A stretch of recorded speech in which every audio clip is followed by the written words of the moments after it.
What we'll get onto next is why exactly the war started and what Lincoln's intentions were, and I think that gives a pretty good hint as to what it was. He was not doing this for any grand moral crusade in terms of saving the slaves. He was first and foremost trying to save the Union of the United States as he saw it. And this is where we start to get into the territory where I believe is a fundamental betrayal of the initial voluntary union of the states, which was then made into a perpetual and enforced union.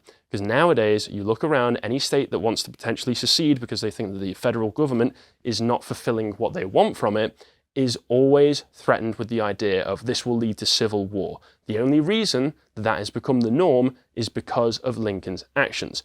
And just to touch on slavery one last time and why I think it would have actually probably been better if, or at least caused less bloodshed, if the South had been allowed to secede legally, was the fact that slavery as an institution, economically speaking, was not viable. Not for too long anyway. It was maintained through state intervention in southern states, which were through legislation like the Fugitive Slave Act, meaning that anybody who escaped to free states was taken back down. And the southern states themselves had legislation that forced free white men to form patrols in the nights to catch runaway slaves, as well as laws against manumission, which was allowing slaves to buy their freedom. The patrols were set up in such a way that if you didn't take part, you were fined, and so it forced people to basically do the slaveholder's job for free. It would have been much easier for slaves to run away if this hadn't been legislated.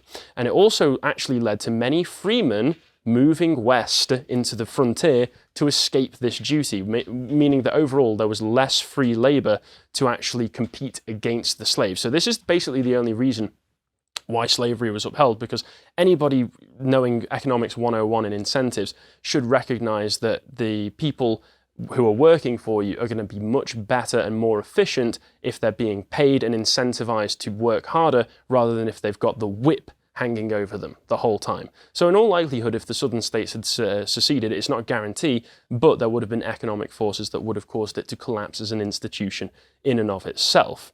And let's also not forget, as we go a bit further, that everywhere else in the West was able to abolish slavery peacefully through tactics like the British Empire buying out the slaves from the slave owners, I think at 40% of their actual the worth to the slave owners themselves, excepting, of course, the rebellion in Haiti where the slaves rebelled and rose up themselves. And just to give a bit more historical context to this as well, the South and the North had had quite a few contentious issues over the past 50 years in the early 1800s in the first place. One of those was definitely, one of the reasons for the South seceding was definitely the idea that the North was going to abolish slavery by force, which was one of those things that added to the tensions, including, for instance, the 1864 Wilmot Proviso, which was a failed law that was trying to ban slavery in the new territories captured from Mexico. It did intensify the debate, but there were other issues alongside slavery that led the South to want to secede, and then from that point onwards, the northern invasion of the South was what actually properly kicked off the Civil War itself. If those southern states had been allowed to secede legally, we wouldn't have had the war as it started.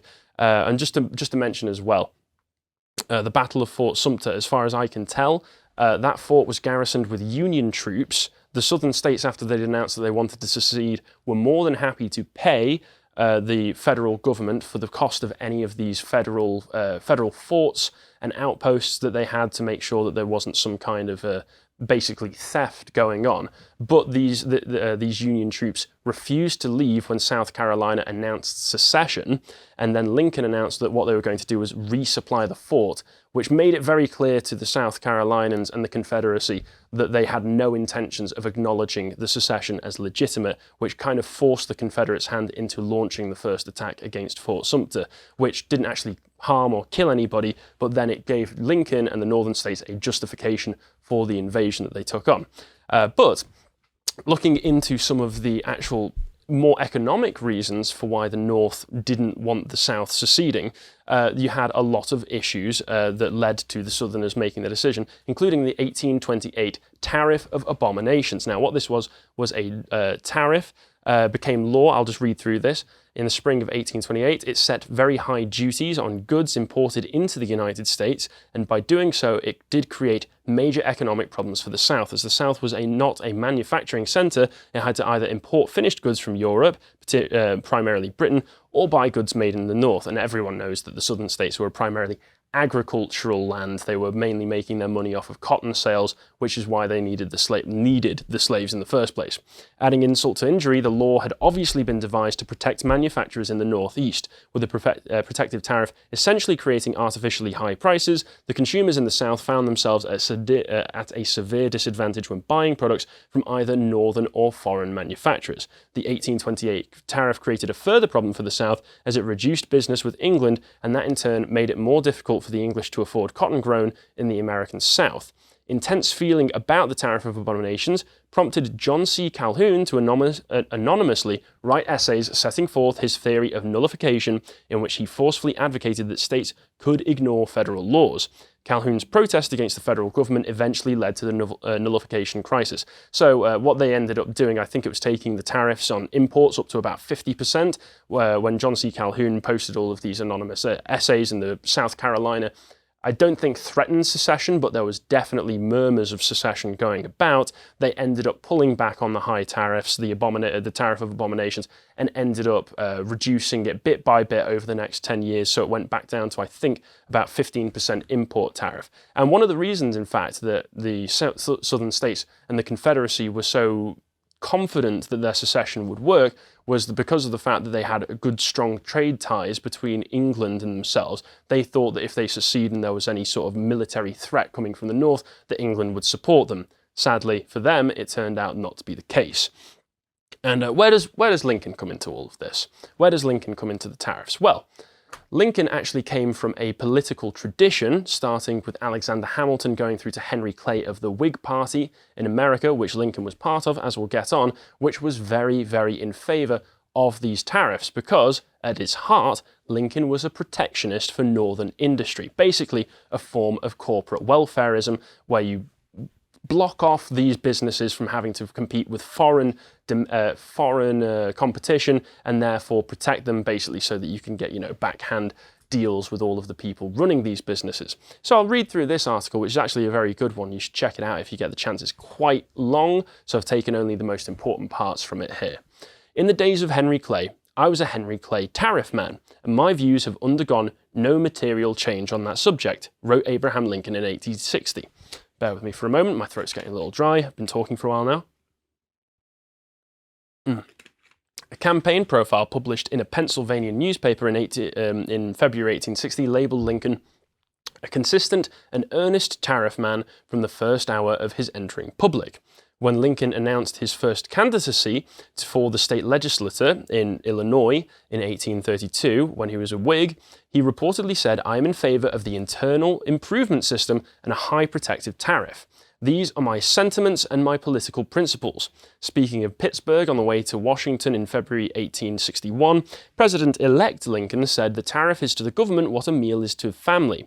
But while this is admitted, it still becomes necessary to modify and change its operations according to new interests and new circumstances. So Lincoln was in favour of big government. He came from the tradition of Alexander Hamilton, who wanted a national bank, who wanted all of this internal infrastructure, who wanted protective tariffs against foreign businesses to basically give the government some kind of activist role in being able to build up the country, where many people like Thomas Jefferson and others would have said that it was the people's job to build up the country, not the government's, because the government, as it expands, becomes only more tyrannical, which is something that we'll see.